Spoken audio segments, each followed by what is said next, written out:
à tous et bienvenue dans Pitch MP. Aujourd'hui, dans notre émission consacrée à l'entrepreneuriat, on reçoit Pierrick Préto, le fondateur du projet Le Prospecteur, qui a été incubé à l'incubateur Val-de-Mai. Il va nous témoigner son expérience. On l'écoute tout de suite. Ouais. Bonjour Pierrick, merci d'avoir accepté notre invitation.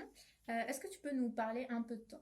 Ouais, bonjour Manon, donc, je dirige une agence immobilière actuellement qui s'appelle Rochebelle, qui est basée à La Ciotat, et je suis incubé à la Val-de-Mai donc depuis à peu près 1 an et demi sur la solution Le Prospecteur, qui est donc une solution qui s'adresse aux problèmes de la prospection immobilière pour les professionnels de l'immobilier. Comment est-ce que l'idée du prospecteur t'est venue ? Alors, à entreprendre, c'est simple. Moi, à la base, j'avais une formation vraiment dans la finance. Je travaillais donc à Montréal en fusion et acquisition, donc vraiment un domaine très spécialisé de la finance. Je voulais retourner donc dans le sud de la France. Et puis, l'immobilier me passionnait, on va dire, depuis longtemps. J'ai fondé donc mon agence immobilière juste à côté de Marseille. Voilà, donc l'entrepreneuriat s'est fait un petit peu, on va dire, par défaut. Je me suis un petit peu adapté aux conditions de l'environnement. Progressivement, en avançant donc dans l'immobilier, dans la transaction immobilière, je me suis rendu compte que c'était un marché qui était extrêmement concurrentiel et qu'il était de plus en plus difficile donc pour les agents immobiliers, pour les mandataires, pour les promoteurs immobiliers de rentrer les affaires, de détecter des opportunités. Et c'est à partir de ce constat-là que j'ai décidé de trouver une solution alternative, meilleure, pour régler ce problème de la prospection immobilière et de fonder donc Le Prospecteur. Donc le prospecteur, ta solution, est-ce que tu peux nous en dire plus ? Oui, tout à fait. Donc, Le Prospecteur, c'est vraiment une solution qui se base beaucoup sur le big data. En termes simples, c'est on va dire un ensemble d'algorithmes qui vient traiter la donnée, exploiter la donnée sur le territoire français, sur toutes les communes de France, et qui permet donc de déterminer les ventes qui vont bientôt arriver, les transactions immobilières qui vont bientôt se faire, les mises en location qui sont imminentes, les parcelles de terrain où il y a un fort potentiel constructible, les biens où il y a une bonne rentabilité, les biens où il est intéressant de se positionner. Alors, tout un ensemble, on va dire, d'opportunités immobilières que les professionnels immobiliers peuvent voir sur une cartographie, on va dire, interactive, pour se positionner en amont, avant leurs concurrents, et gagner des parts de marché sur leur secteur. Quand tu as décidé de créer ta solution, pourquoi est-ce que tu t'es tourné vers un incubateur ? Alors, très simple, parce que moi, à la base, j'ai pas une formation, on va dire, technologique. Je suis ingénieur de formation, mais donc plutôt dans le domaine de la construction, donc lié à l'immobilier. Et il me manquait cette dimension technologique, cette approche très start-up, qui n'a rien à voir avec une entreprise traditionnelle. Et c'est la raison pour laquelle je me suis tourné vers les incubateurs donc, à proximité de là où j'étais. Et avec l'incubateur de la Val-de-Mai, le courant est bien passé. Pour la suite, tu vas affronter l'une des personnes qui t'a accompagné, donc Colin Arbour, qui sera notre challenger aujourd'hui. Allez, c'est parti. La partie commence. Alors, Pierrick, parle-nous de ton expérience manufacture. Alors, la manufacture, ça nous a permis vraiment de raffiner à la fois le produit et d'aller vers ce qu'on appelle dans le langage startup le product market fit, c'est-à-dire une solution qui est à la fois donc, innovante, qui répond surtout à un besoin, à une problématique marché et qui a des clients pour la payer. Le prospecteur a beaucoup évolué depuis ta première idée. Oui, exactement. On voulait donc répondre aux problèmes de prospection, mais l'approche a beaucoup changé depuis.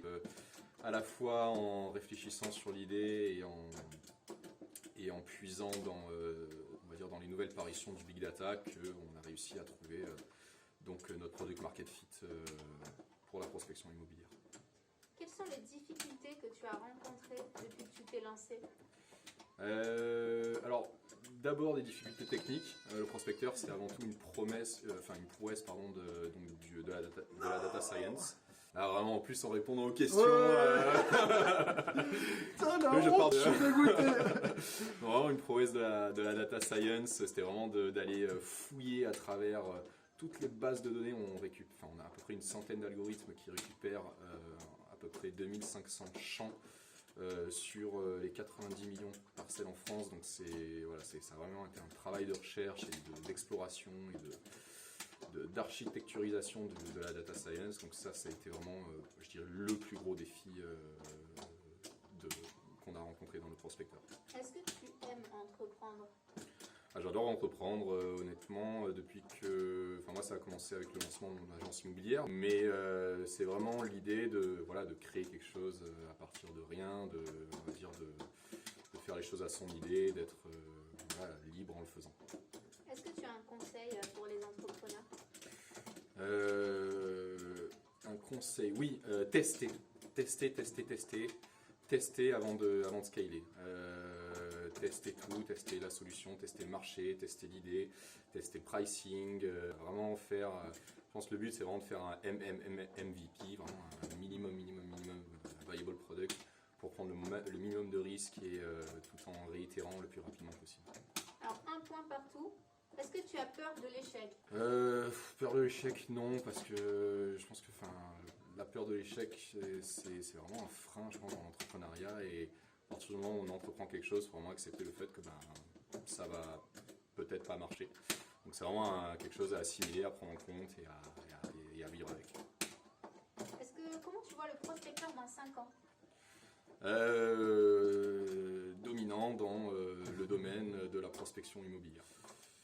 Quelle est la chanson qui définit le mieux ton parcours? Alors, C'est dur à réfléchir, hein. ah, celle-ci elle est cool de pas question. mal, ouais. J'hésite entre. J'aime bien la chanson de Stromae, Alors on danse. C'est de vivre avec l'incertitude et de bâtir avec ça.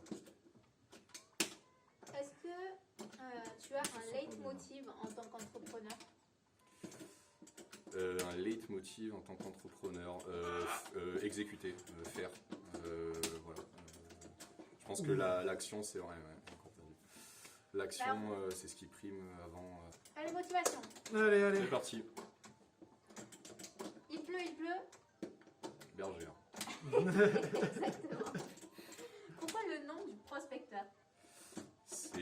Ça répond au problème de la prospection pour l'instant immobilière, mais on veut peut-être même s'étendre après sur la prospection tout court. Et donc, on voulait aussi trouver un nom, on va dire, français pour peut-être un peu se démarquer. Comment est-ce que tu as financé le projet Le Prospecteur? Il y a plusieurs leviers qui existent donc, en France pour, on va dire, le précis, donc le financement de projets innovants.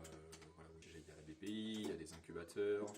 Donc, entre autres, l'incubateur de la Belle de Mai nous a beaucoup aidé sur le lancement vraiment de l'idée, hein, même pas du MVP, mais du MVP après, mais de l'idée. Et Déception. voilà, déception. Alors sur la première partie, ça a été Ouais, c'était. Mais je pense que c'est. pas mal. Là, j'ai pris Il est hyper concentré en parlant et il arrive à faire. Il arrive à faire le focus sur le jeu en même temps. Je pensais que j'avais toutes les chances, mais pas du tout. J'avais appris la réponse par cœur, c'est pour ça. Ouais, c'est. Je me disais qu'il y avait quelque chose. Autopilote. Quels sont les avantages d'être accompagné par une structure? Alors, je pense le pire dans l'entrepreneuriat d'un projet innovant, donc c'est-à-dire qu'il n'y a pas de. On va vraiment un peu à l'aveugle, c'est l'isolement. Le fait d'avoir un accompagnement, ça permet vraiment d'avoir une perspective neutre et externe au projet. Après l'incubateur, est-ce que tu penses continuer cet accompagnement par des accélérateurs ou d'autres structures? Ouais, alors pour l'instant, moi j'ai vraiment toute l'aide dont j'ai besoin à l'incubateur de la Belle de Mai.